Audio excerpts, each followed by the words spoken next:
When you start your bus, the first thing that happens is the air compressor pressurizes the air tanks. If you disengage the parking brake, air pressure is sent to the spring brake chambers to pull back the heavy metal spring.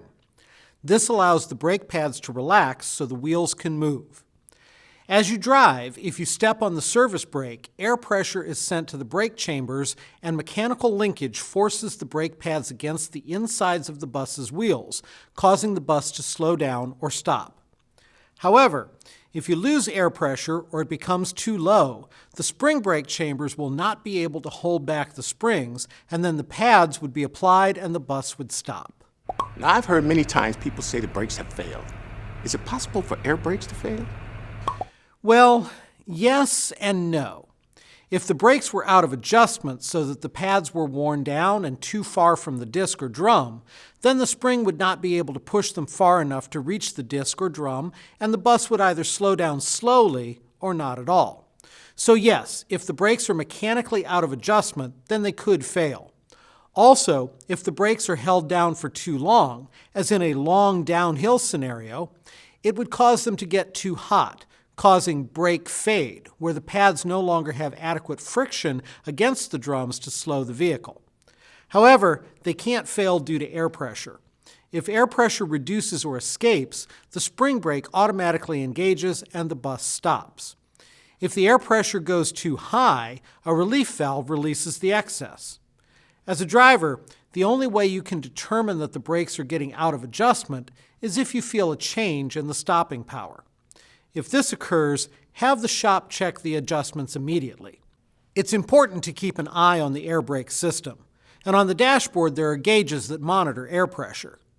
Your bus will either have one gauge with 2 needles for each tank, or 2 gauges with 1 needle for each tank. During your pre-trip inspection, you'll perform 7 different tests of the air brake system. Yes, that's 7 different tests. These tests help you to determine if the brakes are in proper working order. It's really important that you take the time to perform each test properly, because if the brakes were to fail while you're driving, it could lead to a very serious accident. The 7 tests you'll perform are the air governor test, the static air pressure loss test, the applied air pressure loss test, the low air pressure warning test, the spring brake test, the emergency or parking brake test, and the service brake test. Because there are so many brake tests to remember, it might help to think of the letter that each test starts with. The first letters of the 7 brake tests are G, S, A, L, S, E, S, pronounced Gesalsis. Of course, there's no such word as Gesalsis, but if it helps you remember the names of the tests, so much the better. As you become an experienced bus driver, you'll automatically remember the different brake tests and they'll soon become second nature to you. Now we'll demonstrate the tests in the order you'll perform them, starting with the air governor test.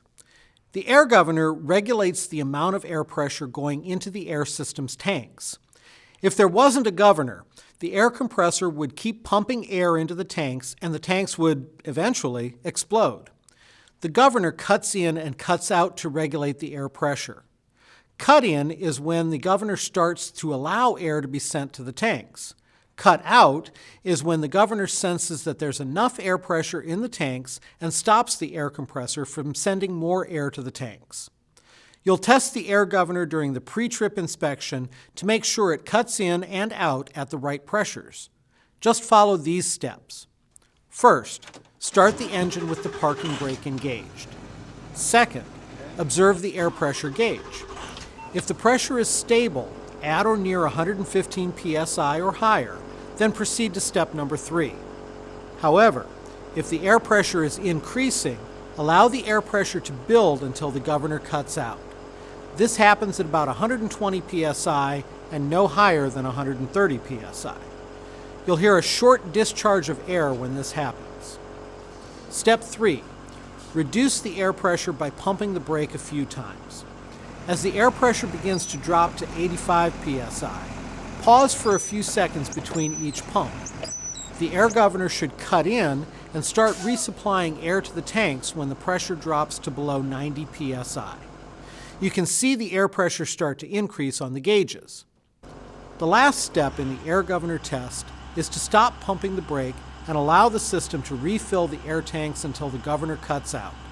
Again, this happens at about 120 psi and should take 45 seconds or less.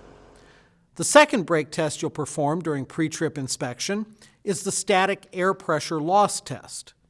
You'll perform this test to make sure the system doesn't leak air while sitting still. Before you begin, make sure you have a watch with a second hand or a stopwatch on your phone. With your parking brakes still applied, turn off the engine and chock the downhill side of your front wheels to prevent rolling. With the engine still turned off, turn the key to the on position. Watch the air pressure gauges as you release the parking brake. After an initial air loss of up to 5 psi, the pressure will stabilize. Watch the air pressure gauges for 1 full minute. The air pressure drop should not exceed 2 psi per minute. Now, the third brake test you'll perform is the applied air pressure loss test. This test is done to make sure the system doesn't leak air while you're braking. With the engine and parking brakes still off, firmly press and hold the brake pedal. Wait 10 seconds for the air pressure to stabilize, and then watch the air gauges for 1 full minute. Remember, you'll need your watch or stopwatch for this also. The air pressure gauge shouldn't drop more than 3 psi in 1 full minute.